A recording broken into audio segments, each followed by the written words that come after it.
भगवान शिव को ये बात पता नहीं थी कि उनका एक पुत्र है जिसका निर्माण माता पार्वती ने किया है। भगवान शिव माता पार्वती से मिलने आने वाले होते हैं। ये खबर सुनकर माता पार्वती स्नान करने चली जाती हैं, लेकिन उस समय कोई गुण उपस्थित न होने के कारण वो गणेश को बाहर पहरेदारी के लिए खड़ा करके जाती हैं कि कोई अन्य अंदर प्रवेश न कर सके। इसके पश्चात भगवान शिव वहां पहुंचते हैं और अपनी गुफा में जाने का प्रयास करते हैं। गणेश जो द्वार पर पहरेदारी कर रहे होते हैं, वो शिव जी को अंदर जाने से रोकते हैं। शिव जी को आश्चर्य होता है कि ये बालक कौन है जो उन्हें उनके ही निवास स्थान पर जाने से रोक रहा है। कौन हो तुम धूर्त बालक जो इस तरह से बात कर रहे हो? हम स्वयं ही भीतर जाकर देवी पार्वती से पूछते हैं, ये कौन बालक हमारे द्वार पर हमारा रास्ता रोक कर खड़ा है?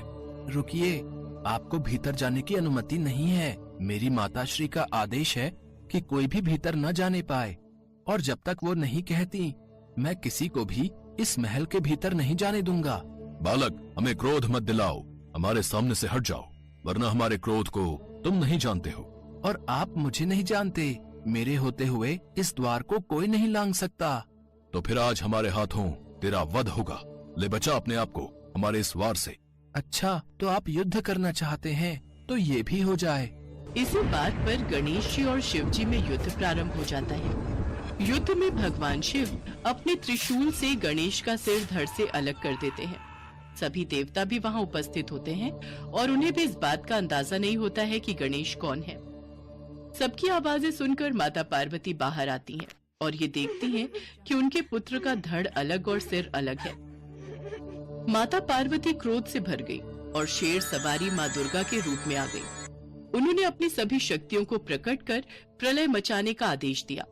शैलपुत्री, ब्रह्मचारिणी, कुष्मांडा, स्कंद माता, कात्यायनी, कालरात्रि, महागौरी, सिद्धिदात्री, मेरे 9 रूप, मेरी 9 शक्तियां प्रकट हो।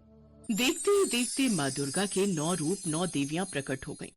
मेरी शक्तियों, सारे संसार में प्रलय मचा दो। सबसे पहले उनका विध्वंस करो जो मेरे पुत्र को मारकर आनंद मना रहे हैं, विजय उत्सव मना रहे हैं। स्वजन परिजन का भेद भुलाकर जो मिले उन्हें तुरंत यमपुरी पहुंचा दो। जो आज्ञा मातेश्वरी। सभी देवी शक्तियां संपूर्ण कैलाश सहित पूरे ब्रह्मांड में विध्वंस करने लगी। संपूर्ण ब्रह्मांड में कोलाहल मच गया। सभी ऋषिगण और देवतागण माता से प्रार्थना करने लगे, हे मातेश्वरी, शांत हो जाइए, नहीं तो अनर्थ हो जाएगा। ये पूरी सृष्टि आपके क्रोध की ज्वाला से भस्म हो जाएगी। जब तक मेरा पुत्र जीवित नहीं हो जाता तब तक चारों ओर ऐसी ही तबाही मची रहेगी। अब तो भगवान भोलेनाथ ही कुछ कर सकते हैं। हम सभी को उनके पास जाना चाहिए। सभी देवतागण और ऋषिगण भगवान भोलेनाथ के पास जाते हैं। हे महादेव, माँ पार्वती का क्रोध बढ़ता ही जा रहा है। उनकी 9 शक्तियाँ पूरे ब्रह्मांड का विध्वंस कर देंगी। कुछ कीजिए प्रभु, उनका क्रोध शांत करने के लिए कुछ कीजिए। माँ पार्वती ने कहा है, जब तक गणेश को पुनर्जीवन नहीं मिल जाता तब तक उनका क्रोध शांत नहीं होगा। अगर गणेश को पुनर्जीवन नहीं मिला तो सर्वनाश हो जाएगा। आप चिंता मत कीजिए, मैं इस समस्या का समाधान सोच चुका हूँ। पर महादेव, आप बालक गणेश को पुनर्जीवित कैसे करेंगे? बालक गणेश का मस्तक तो आपके त्रिशूल के प्रहार से क्षत विक्षत हो गया है। होगा, अवश्य होगा। हे मधुसूदन, आप उत्तर दिशा की ओर जाइए और जो भी प्राणी आपको सबसे पहले दिखाई दे उसका मस्तक काट कर ले आइए। भगवान श्री हरि विष्णु उत्तर दिशा की ओर प्रस्थान करते हैं। उत्तर दिशा का अवलोकन करने पर भगवान श्री हरि विष्णु को सबसे पहले दिखाई देने वाला प्राणी एक हाथी था, जो वास्तव में देवराज इंद्र का श्रापित हाथी ऐरावत था। श्री हरि विष्णु मुस्कुराए और उस हाथी के समीप गए। हाथी ने विष्णु जी को नमस्कार किया, मानो वो खुद भी इस श्राप से मुक्त होने की कामना कर रहा हो। श्री हरि विष्णु ने अपने सुदर्शन चक्र से उसका शीश काटकर उसे मुक्ति प्रदान की। ऐरावत हाथी श्राप से मुक्त हो गया और अपने असली रूप में आकर स्वर्ग लौट गया। भगवान विष्णु हाथी का मस्तक लेकर कैलाश लौट आए।